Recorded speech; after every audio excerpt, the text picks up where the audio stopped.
जय माता दी दोस्तों। ओम नमः शिवाय। आप सभी का बहुत बहुत स्वागत है। आज हम लोग गुरुवार की व्रत कथा सुनेंगे। आप सभी कथा को सुनने से पहले वीडियो को लाइक ज़रूर करें, साथ ही में हमारे चैनल को सब्सक्राइब भी करें ताकि आप सभी को ऐसी ही कथाएं सुनने को मिले और माता रानी की कृपा आप सभी पर बनी रहे। तो आइए प्रभु की कृपा से कथा को प्रारंभ करते हैं। बोलिए भगवान बृहस्पति देव की जय हो। प्राचीन समय की बात है। भारतवर्ष में एक प्रतापी और दानी राजा राज्य करता था। वह नित्य गरीबों और ब्राह्मणों की सहायता करता था। यह बात उसकी रानी को अच्छी नहीं लगती थी। वह ना ही गरीबों को दान देती थी और ना ही भगवान का पूजन ही किया करती थी। राजा को भी दान देने से मना करती थी। एक दिन राजा शिकार खेलने के लिए वन में गए हुए थे तो रानी महल में अकेली थी। उसी समय बृहस्पति देव साधु वेश में राजा के महल में भिक्षा के लिए आए और उन्होंने रानी से भिक्षा मांगी। तब रानी ने भिक्षा देने से इनकार किया और कहा, हे साधु महाराज, मैं तो दान पुण्य से तंग आ गई हूँ। मेरा पति सारा धन लुटाते रहता है। मेरी इच्छा है कि हमारा धन नष्ट हो जाए, फिर ना रहेगा बांस और ना बजेगी बांसुरी। साधु महात्मा ने कहा, देवी, तुम तो बड़ी विचित्र हो। धन और संतान तो सभी चाहते हैं। पुत्र और लक्ष्मी तो पापी के घर भी होनी चाहिए। यदि तुम्हारे पास अधिक धन है तो भूखों को भोजन दो, प्यासों के लिए प्याऊ बनवाओ, मुसाफिरों के लिए धर्मशालाएं खुलवाओ। जो निर्धन अपनी कुंवारी कन्याओं का विवाह नहीं कर सकते, उनका विवाह कर दो। ऐसे और कई काम हैं जिनके करने से तुम्हारा यश पूरे लोक और परलोक में फैलेगा। परंतु रानी पर उपदेश का कोई प्रभाव ना पड़ा। वह बोली, महाराज, आप मुझे कुछ ना समझाएं। मैं ऐसा धन नहीं चाहती जो हर जगह बांटती फिरूं। साधु महात्मा ने उत्तर दिया, यदि तुम्हारी ऐसी ही इच्छा है तो तथास्तु। तुम ऐसा करना कि बृहस्पतिवार को घर को लीपकर पीली मिट्टी से अपना सिर धोकर स्नान करना, भट्टी चढ़ाकर कपड़े धोना। ऐसा करने से आपका सारा धन नष्ट हो जाएगा। इतना कहकर वह साधु महाराज वहाँ से चले गए। जैसा साधु महात्मा ने कहा था उसको करते हुए रानी ने केवल 3 बृहस्पतिवार ही बिताए थे कि उसकी सारी धन संपत्ति नष्ट हो गई। भोजन के लिए राजा का परिवार तरसने लगा। तब एक दिन राजा ने रानी से बोला कि रानी, तुम यहीं रहो, मैं दूसरे देश को जाता हूँ। क्योंकि यहाँ पर सभी लोग मुझे जानते हैं, इसलिए मैं यहाँ कोई छोटा कार्य नहीं कर सकता। ऐसा कहकर राजा परदेश चली गई। वहाँ वह जंगल से लकड़ी काट कर लाती और शहर में बेचा करती थी। इस तरह वह अपना जीवन व्यतीत करने लगी। इधर राजा के परदेश जाते ही रानी और दासी दुखी रहने लगी। एक बार जब रानी और दासी को 7 दिन तक बिना भोजन के रहना पड़ा तो रानी ने अपनी दासी से कहा कि दासी, पास ही के नगर में मेरी बहन रहती है, तुम उसके यहाँ से कुछ खाने को ले आओ, वो बहुत धनवान है। तब दासी रानी की बहन के घर गई। उस दिन गुरुवार था और रानी की बहन उस समय बृहस्पतिवार व्रत की कथा सुन रही थी। दासी ने रानी की बहन को आवाज़ लगाई और रानी का संदेश भी दिया, लेकिन रानी की बड़ी बहन ने कोई उत्तर नहीं दिया क्योंकि वह कथा के बीच में नहीं उठ सकती थी। तब दासी को बहुत क्रोध आया। दासी वापस अपनी रानी के घर आ गई और उसने रानी को उसकी बहन की सभी बात बताई। इधर रानी की बहन ने सोचा कि मेरी बहन की दासी आई थी, परंतु मैं उसे नहीं बोल सकी, इससे वह बहुत दुखी हुई होगी। कथा सुनकर और पूजन समाप्त करके वह अपनी बहन के घर आई और कहने लगी, बहन, मैं बृहस्पतिवार का व्रत कर रही थी।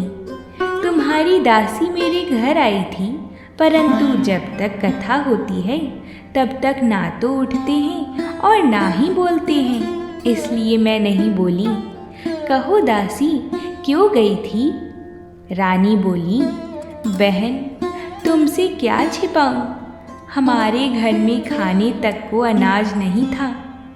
ऐसा कहते कहते रानी की आंखों में आंसू आ गए। उसने दासी समेत पिछले 7 दिनों से भूखे रहने तक की सारी बात बताई। रानी की बहन बोली, देखो बहन, भगवान बृहस्पति देव सबकी मनोकामना को पूर्ण करते हैं। देखो, शायद तुम्हारे घर में अनाज रखा होगा। पहले तो रानी को विश्वास नहीं हुआ, पर बहन के आग्रह करने पर दासी को अंदर भेजा। जब दासी अंदर गई तो उसे सचमुच अनाज से भरा हुआ एक घड़ा मिला।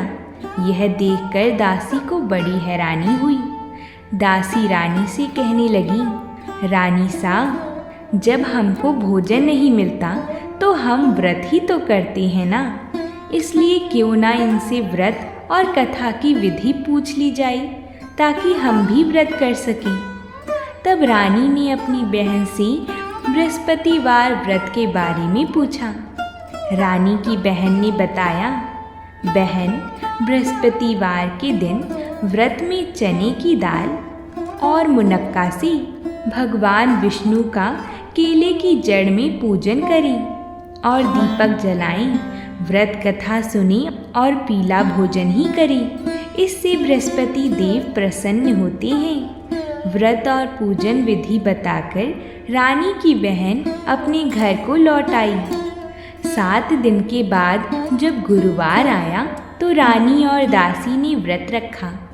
घुड़साल में जाकर चना और गुड़ लेकर आई, फिर उससे केले की जड़ और भगवान विष्णु का पूजन किया।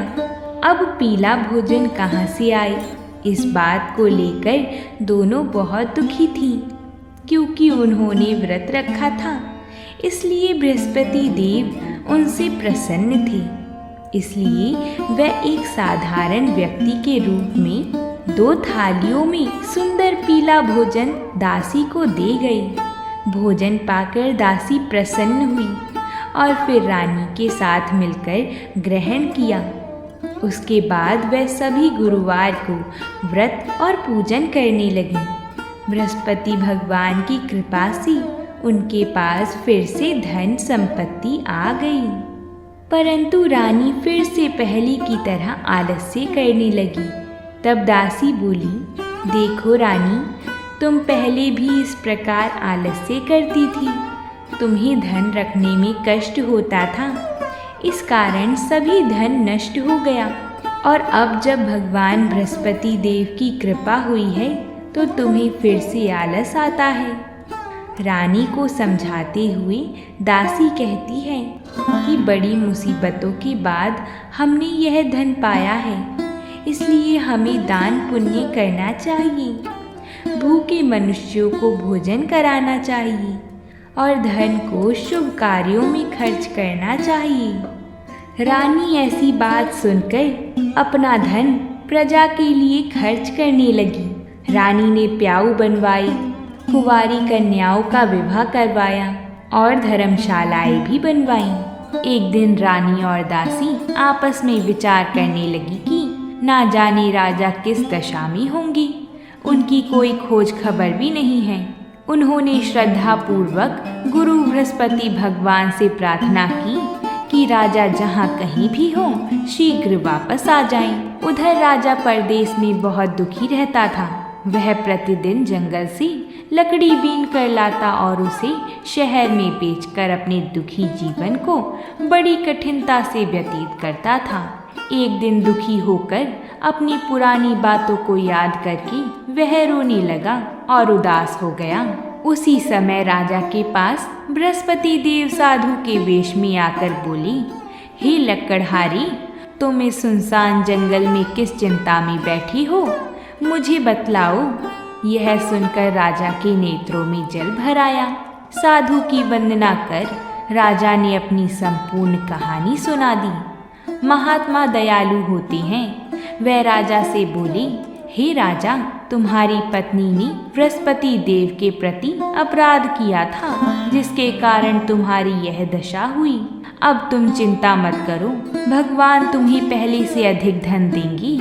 देखो, तुम्हारी पत्नी ने बृहस्पतिवार का व्रत प्रारंभ कर दिया है। अब तुम भी बृहस्पतिवार का व्रत करके चने की दाल व गुड़ जल के लोटे में डालकर केले का पूजन करो। फिर कथा कहो या सुनो, भगवान तुम्हारी सब मनोकामना पूर्ण करेंगे। साधु की बात सुनकर राजा बोला, हे प्रभु, लकड़ी बेचकर तो इतना पैसा भी नहीं बचता जिससे भोजन के उपरांत कुछ बचा सकूं। मैंने रात्रि में अपनी रानी को व्याकुल देखा है। मेरे पास कोई साधन नहीं जिससे उसका समाचार जान सकूं। फिर मैं कौन सी कहानी कहूं, यह भी मुझको मालूम नहीं है। साधु ने कहा, मन में बृहस्पति भगवान के पूजन व्रत का निश्चय करो, वह स्वयं तुम्हारे लिए कोई राह बना देंगी। बृहस्पतिवार के दिन तुम रोजाना की तरह ही लकड़ियाँ लेकर शहर में जाना। तुम्हें रोज से दुगना धन मिलेगा, जिससे तुम भली भांति भोजन कर लोगी तथा बृहस्पति देव की पूजा का सामान भी आ जाएगा। जो तुमने बृहस्पतिवार की कहानी के बारे में पूछा है वह इस प्रकार है, तुम इसे ध्यान पूर्वक सुनो। प्राचीन काल में एक बहुत ही निर्धन ब्राह्मण रहता था। उसके कोई संतान न थी। वह नित्य पूजा पाठ करता। उसकी स्त्री ना स्नान करती और ना किसी देवता का पूजन करती। इस कारण ब्राह्मण देवता बहुत दुखी रहते थे। भगवान की कृपा से ब्राह्मण के यहाँ एक कन्या उत्पन्न हुई। कन्या बड़ी होने लगी। प्रातः स्नान करके वह भगवान विष्णु का जप करती थी। ऐसी ही वह बृहस्पतिवार का व्रत भी करने लगी। पूजा पाठ समाप्त करके पाठशाला जाती तो अपनी मुट्ठी में जौ भर के ले जाती और पाठशाला के मार्ग में डालती जाती। लौटते समय वही जौ स्वर्ण के हो जाती तो उनको बीन कर घर ले आती थी।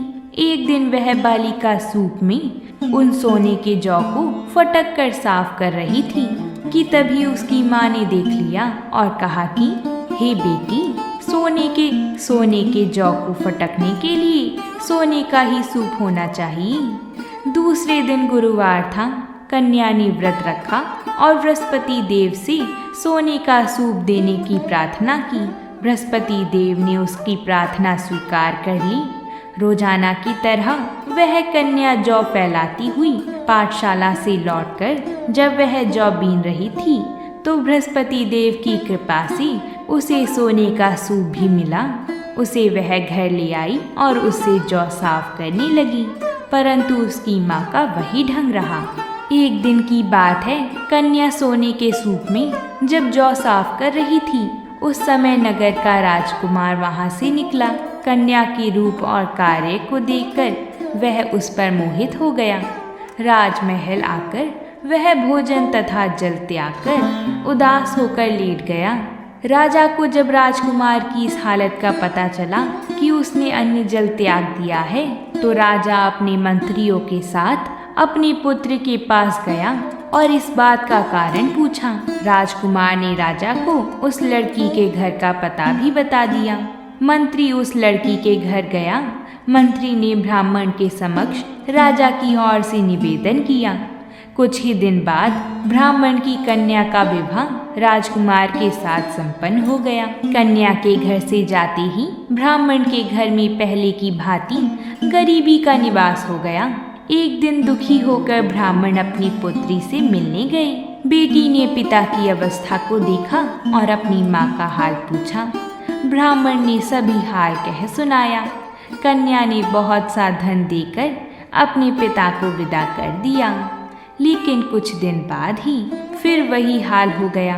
ब्राह्मण फिर अपनी कन्या के यहाँ गया और सभी हाल कहा तो पुत्री बोली, हे पिताजी, आप माता को यहाँ लिवा लाओ, मैं उन्हें वह विधि बता दूंगी जिससे गरीबी दूर हो जाएगी।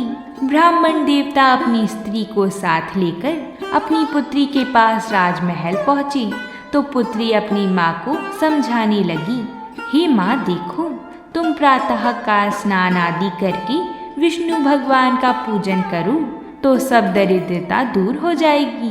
परंतु उसकी माँ ने उसकी एक भी बात नहीं मानी। वह प्रातः काल उठकर अपनी पुत्री की बची झूठन को खा लेती थी। एक दिन उसकी पुत्री को बहुत गुस्सा आया। उसने अपनी माँ को एक कोठरी में बंद कर दिया। फिर प्रातः उसे स्नान आदि करा के पूजा पाठ करवाया तो उसकी माँ की बुद्धि ठीक हो गई। इसके बाद वह नियम से पूजा पाठ करने लगी और प्रत्येक बृहस्पतिवार को व्रत करने लगी। इस व्रत के प्रभाव से मृत्यु के बाद वह स्वर्ग को गई। वह ब्राह्मण भी सुखपूर्वक इस लोक का सुख भोगकर स्वर्ग को प्राप्त हुआ। इस तरह कहानी कहकर साधु बने देवता वहां से अंतर ध्यान हो गए। धीरे धीरे समय व्यतीत होने पर फिर बृहस्पतिवार का दिन आया। राजा जंगल में लकड़ी काटकर शहर में बेचने लगा। उसे उस दिन बाकी दिनों से अधिक धन मिला। राजा ने चना गुड़ आदि लाकर बृहस्पतिवार का व्रत किया। उस दिन से उसके सभी कलेश दूर हो गए। परंतु जब अगले गुरुवार का दिन आया तो वह बृहस्पतिवार का व्रत करना भूल गया। इस कारण बृहस्पति भगवान नाराज हो गए। उस दिन उस नगर के राजा ने विशाल यज्ञ का आयोजन किया था तथा अपनी समस्त राज्य में घोषणा करवा दी थी कि सभी मेरे यहाँ भोजन करने आवे, किसी के घर में भी चूल्हा ना जले। इस आज्ञा को जो ना मानेगा उसको फांसी दे दी जाएगी। राजा की आज्ञा अनुसार राज्य के सभी वासी राजा के भोज में सम्मिलित हुए, लेकिन लकड़हारा कुछ देर से पहुंचा, इसलिए राजा उसको अपने साथ महल में ले गए। जब राजा लकड़हारे को भोजन करा रहे थे तो रानी की दृष्टि उस खुटी पर पड़ी जिस पर उसका हार लटका हुआ था। उसे हार खुटी पर लटका दिखाई नहीं दिया। रानी को निश्चय हो गया कि मेरा हार इस लकड़हारे ने चुरा लिया है। उसी समय सैनिक बुलवाकर उसको जेल में डलवा दिया गया। लकड़हारा जेल में विचार करने लगा कि ना जाने कौन से पूर्व जन्म के कर्म से मुझे यह दुख प्राप्त हुआ है, और जंगल में मिले साधु को याद करने लगा। तत्काल बृहस्पति देव साधु के रूप में प्रकट हो गए और कहने लगी, अरे मूर्ख, तूने बृहस्पति देवता की कथा नहीं की, उसी कारण तुझे यह दुख प्राप्त हुआ है। अब चिंता मत कर, बृहस्पतिवार के दिन जेल खाने के दरवाजे पर तुझे 4 पैसे पड़े मिलेंगे। उनसे तू बृहस्पतिवार की पूजा करना तो तेरा सभी कष्ट दूर हो जाएगा। अगले बृहस्पतिवार के दिन उसे जेल के द्वार पर 4 पैसे मिले। राजा ने पूजा का सामान मंगवाकर कथा कही और प्रसाद बांटा। उसी रात्रि में बृहस्पति देव ने उस नगर के राजा को स्वप्न में कहा, हे राजा, तूने जिसे जेल में बंद किया है उसे कल छोड़ देना, वह निर्दोष है। राजा प्रातः काल उठा और खुटी पर हार टंगा देखकर लकड़हारे को बुलाकर क्षमा मांगी तथा राजा के योग्य सुंदर वस्त्र आभूषण भेंट कर उसे विदा किया। गुरुदेव की आज्ञा अनुसार राजा अपने नगर को चल दिया। राजा जब नगर के निकट पहुंचा तो उसे बड़ा ही आश्चर्य हुआ कि नगर में पहले से अधिक बाग, तालाब और कुएं तथा बहुत सी धर्मशालाएं, मंदिर आदि बने हुए हैं। राजा ने पूछा कि यह किसका बाग और धर्मशाला है। तब नगर के सब लोग कहने लगे कि यह सब हमारी रानी और दासी द्वारा बनवाए गए हैं। राजा को आश्चर्य हुआ और गुस्सा भी आया। कि उसकी अनुपस्थिति में रानी के पास धन कहाँ से आया होगा। जब रानी ने यह खबर सुनी कि राजा आ रही हैं, तो उसने अपनी दासी से कहा, हे दासी, देखो तो जरा, राजा हमको कितनी बुरी हालत में छोड़ के गए थे। वह हमारी ऐसी हालत देखकर लौट ना जाएं, इसलिए तू दरवाजे पर खड़ी हो जा। रानी की आज्ञा अनुसार दासी दरवाजे पर खड़ी हो गई और जब राजा आए तो उन्हें अपने साथ महल में लिवा लाई। तब राजा ने क्रोध करके अपनी तलवार निकाली और पूछने लगा, बताओ यह धन तुम्हें कैसे प्राप्त हुआ है। तब रानी ने सारी कथा कह सुनाई। तब राजा ने निश्चय किया कि मैं रोजाना दिन में 3 बार कहानी कहा करूँगा और रोज व्रत किया करूँगा। अब हर समय राजा के दुपट्टे में चने की दाल बंधी रहती तथा दिन में 3 बार कथा कहता। एक रोज राजा ने विचार किया कि चलो अपनी बहन के यहाँ हो आऊं।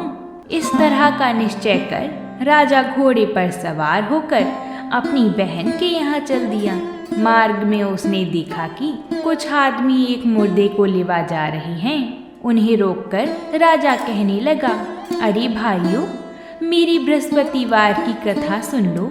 वह बोली, लो, हमारा तो आदमी मर गया है, इनको अपनी कथा की पड़ी है। परंतु कुछ आदमी बोले, अच्छा कहो, हम तुम्हारी कथा भी सुनेंगे। तब राजा ने दाल निकाली और कथा कहनी शुरू कर दी। जब कथा आधी हुई तो मुर्दा हिलने लगा और जब कथा समाप्त हुई तो राम राम करके वह मुर्दा खड़ा हो गया। राजा आगे बढ़ा, उसे चलते चलते शाम हो गई। आगे मार्ग में उसे एक किसान खेत में हल चलाता हुआ मिला। राजा ने उससे कथा सुनने का आग्रह किया, लेकिन वह नहीं माना। राजा आगे चल पड़ा। राजा के हटते ही बैल पछाड़ खाकर गिर गई तथा किसान के पेट में बहुत जोर से दर्द होने लगा। उसी समय किसान की माँ रोटी लेकर आई। उसने जब देखा तो अपने पुत्र से सब हाल पूछा। बेटे ने सभी हाल बता दिया। बुढ़िया दौड़ती दौड़ती उस घुड़सवार के पास पहुंची और उससे बोली, मैं तेरी कथा सुनूंगी, तू अपनी कथा मेरे खेत पर ही चलकर कहना। राजा ने लौटकर बुढ़िया के खेत पर जाकर कथा कही, जिसके सुनते ही बैल खड़ी हो गई तथा किसान के पेट का दर्द भी बंद हो गया। राजा अपनी बहन के घर जा पहुंचा। बहन ने भाई की खूब मेहमान नवाजी करी। दूसरे रोज प्रातःकाल राजा जागा तो वह देखने लगा कि यहाँ सब लोग भोजन कर रहे हैं। राजा ने अपनी बहन से जब पूछा, ऐसा कोई मनुष्य है जिसने भोजन नहीं किया हो, जो मेरी बृहस्पतिवार की कथा सुन ले। बहन बोली, हे भैया, यह देश ऐसा ही है। यहाँ लोग पहले भोजन करते हैं, बाद में कोई अन्य काम करते हैं। फिर वह कुम्हार के घर गई जिसका लड़का बीमार था। उसे मालूम हुआ कि उसके यहाँ 3 दिन से किसी ने भी भोजन नहीं किया है। रानी ने अपने भाई की कथा सुनने के लिए कुम्हार से कहा। वह तैयार हो गया। राजा ने जाकर बृहस्पतिवार की कथा कही, जिसको सुनकर उसका लड़का ठीक हो गया। अब तो राजा की प्रशंसा होने लगी। एक दिन राजा ने अपनी बहन को कहा, हे बहन, मैं अब अपने घर जाऊंगा, तुम भी तैयार हो जाओ। राजा की बहन ने अपनी सास से अपने भाई के साथ जाने की आज्ञा मांगी तो सास बोली, हाँ चली जा, मगर अपने लड़के को मत ले जाना, क्योंकि तेरे भाई के कोई संतान नहीं है। बहन ने अपने भाई से कहा, हे भैया, मैं तो चलूंगी, मगर कोई बालक नहीं जाएगा। तब राजा अपनी बहन को भी छोड़कर दुखी मन से अपनी नगर को लौट आया। राजा ने अपनी रानी से सारी कथा बताई और बिना भोजन किए वह शैया पर लेट गया। रानी बोली, हे प्रभु, बृहस्पति देव ने हमें सब कुछ दिया है, वह हमें संतान अवश्य देंगे। उसी रात बृहस्पति देव ने राजा को स्वप्न में कहा, हे राजा, उठ जा और सभी सोच त्याग दे, तेरी रानी गर्भवती है। राजा को यह जानकर बड़ी खुशी हुई। 9वें महीने में रानी के गर्भ से एक सुंदर पुत्र पैदा हुआ। तब राजा बोला, हे रानी, स्त्री बिना भोजन के रह सकती है, परंतु बिना कहे नहीं रह सकती। जब मेरी बहन आएगी तो तुम उससे कुछ मत कहना। रानी ने हाँ कर दी। जब राजा की बहन ने यह शुभ समाचार सुना तो वह बहुत खुश हुई तथा बधाई लेकर अपने भाई के यहाँ आई। रानी ने तब उसे आने का उल्हाना दिया।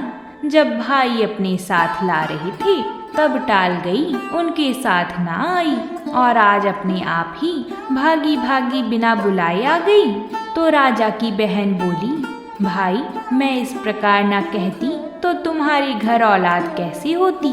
बृहस्पति देव सभी कामनाएं पूर्ण करते हैं। जो सद्भावना पूर्वक बृहस्पतिवार का व्रत करता है एवं कथा पढ़ता है अथवा सुनता है और दूसरे को सुनाता है, बृहस्पति देव उसकी सभी मनोकामना पूर्ण करते हैं, उनकी सदैव रक्षा करते हैं। जो संसार में सद्भावना से गुरुदेव का पूजन एवं व्रत सच्चे हृदय से करते हैं, उनकी सभी मनोकामना वैसे ही पूर्ण होती हैं जैसे सच्ची भावना से रानी और राजा ने बृहस्पति देव की कथा का गुणगान किया तो उनकी सभी इच्छाएं बृहस्पति देव जी ने पूर्ण की। अनजाने में भी बृहस्पति देव की उपेक्षा ना करें, ऐसा करने से सुख शांति नष्ट हो जाती है।